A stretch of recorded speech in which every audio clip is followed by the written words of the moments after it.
the filtration on my 75-gallon Reef tank. Nothing too fancy, just a 20 long that I made into a 3-stage Sump / Refugium.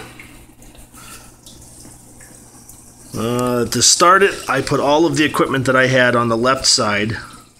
That way I knew how big of a chamber I had to build. This one, if I remember correctly, is a 1-foot chamber.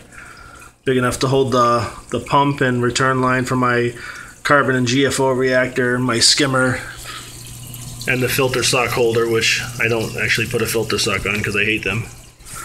But it's big enough to hold all this equipment here and give me a little leeway room, you know, to move stuff around a little bit. But this tank here is 12 inches tall. I made this first wall here 11 inches, which gives me an inch to the top of the glass on the inside of the plastic rim. Because as you see, I do have a good amount of flow going through here, and I didn't want it to overflow. But next up is the Refugium section, which on this side I put a 10-inch wall.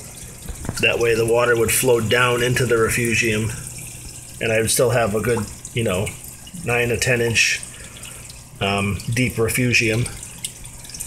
A little bit of crushed coral substrate, some live rock, and some Cheeto.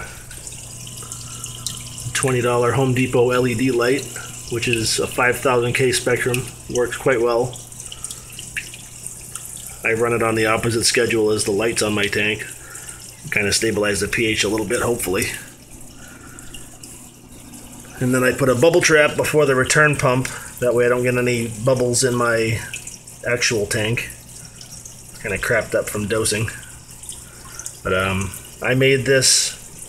I put a 1-inch gap between these baffles. That way, even if I crank the flow up even a little bit more, which I won't because it's, you know, it splashes up kind of high, but even if it was under higher flow, with a 1-inch gap between the baffles on the bubble trap, I wouldn't have to worry much about it not being able to cycle through enough. But that's about it. Cheap and easy right there. I think it cost me $40 to build that whole sump. Not too shabby.